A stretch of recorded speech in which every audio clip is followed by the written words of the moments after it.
Kairakau Beach. It was so good I had to make 2 videos. This one, part 2, is all about the things that you can do at this beach. Come along and have a look with me. Before we get into the good stuff, just want to remind you that if you like the channel, please make sure you subscribe and turn on your notifications. Thank you. I sat down to start putting this video together and realised that there were so many things that you could see and do at Kairakau Beach that I needed to get my thoughts in order a little bit, so I wrote myself a little list so that you can all get to see and I can talk about the things that you can see and do here. Some of them are pretty self-explanatory, like, you know, going for a walk along the beach, or going for a swim or a surf, or you know, just things like that. But other ones are not so well known, and if you're not a local you might not actually know that they exist. So I am going to take you on a little bit of a guided tour of all the bits that you might have missed. Let's start with the biggest one first. This is the cliffs behind the Freedom camping area, and this is me climbing up them in my jandals because I'm nuts like that. So I'd made lots of stops on the way up, took some photos so you could see it, because if you can't make the top of this hill, then this might be the only way you actually get to see it. It was a beautiful calm day, as you can see. This is nearly to the top. It's where you have to decide whether to go to the right, which I didn't. I went the other way because that's just that little bit higher, and all you just look at that view. Absolutely stunning, eh? I made it! Yeehaw! I've forgotten how beautiful this view was up here. I last did this 10 years ago. I'm now nearly 58 in a month's time. So this is a personal milestone for me, so sorry if there's lots of photos. So while I wait to cool down, because boy did I get hot going up that hill, and boy did it take me a long time, because there's a lot of rests. About 2 years ago or 3 years ago, you'd think I'd know, but I had quite a bad accident. I was trying to chop a tree down and I managed to nearly chop my foot off with a chainsaw. So that's why this is a personal milestone for me, because it's taken me a long time to try and get my fitness back, and in no way am I anywhere close to getting my fitness back.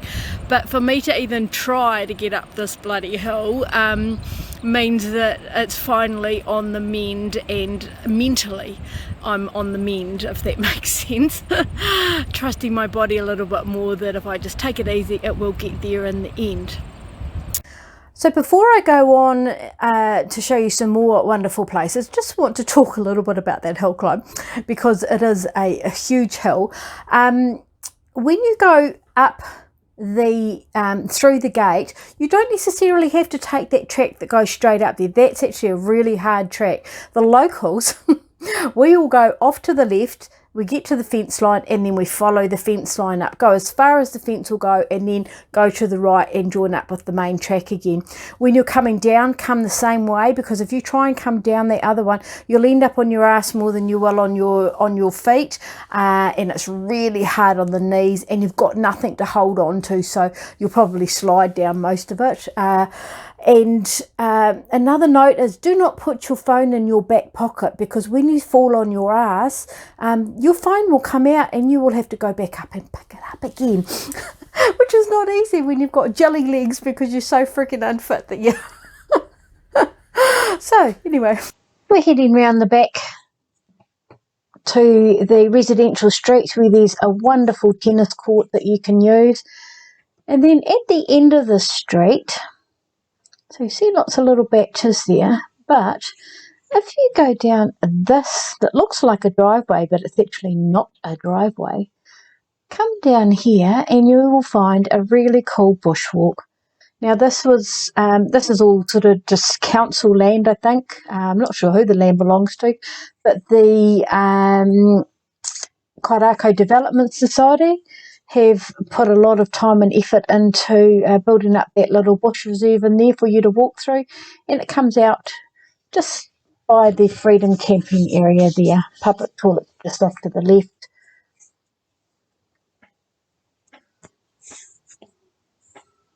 So this is the campground where I stayed for 10 years of my life. That site there, between those two caravans, was where my caravan was when it got flooded and ended up down the river and out to sea. And that's the river that you can kayak up, you can swim in it. It's really a cool river. And that's where we're going next. So when the tide's out, there are rock pools down there that are great to have a fossick in. But we're going up this hill here. When the river's closed off like this, it's really easy to get across to go up this little hill walk. And out there are where the rock pools are for the kids to fossick around and looking for creatures. A good view down there of the whole community, mainly the campground. So up the river, it's great for swimming, kayaking, jet skiing. And if you go up further, you'll come to this amazing gorge, which is quite cool, and there's a really good swimming hole up there too. You can go walking up over those hills. Make sure you don't take any animals with you though. And if you keep going further along the coast here, I'm pretty sure that they collect pawas around there somewhere. I don't know where. Don't ask me. I don't know. I'm not telling you anymore.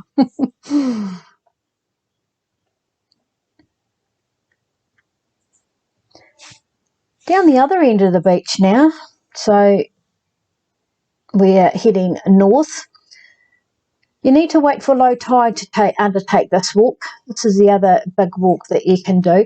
And you can see there's been a lot of rock falls, which happened during the floods in 2011, I think it was. So if you don't go at low tide, you'll get stuck.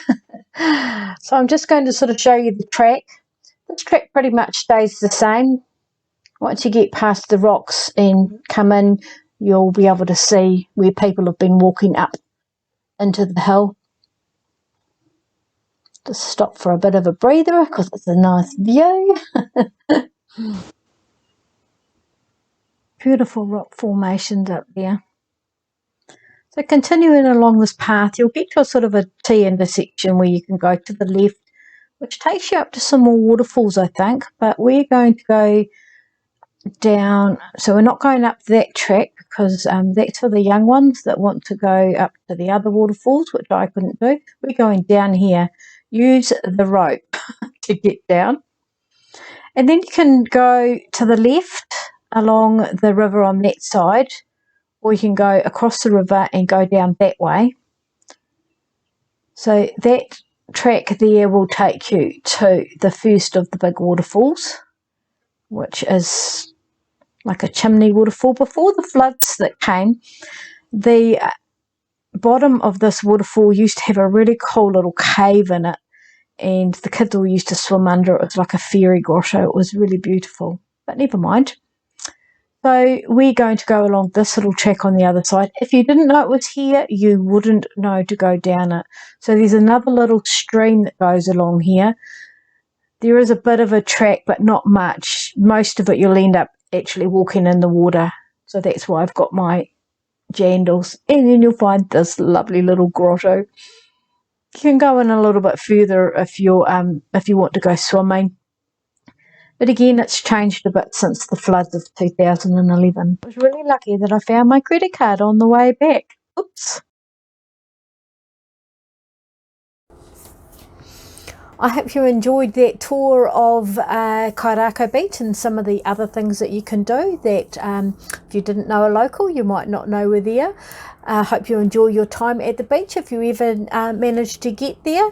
And as usual, I'm going to leave you with a few of the beautiful sunset shots I took because, well, it's just not one of my videos without a sunset, is it?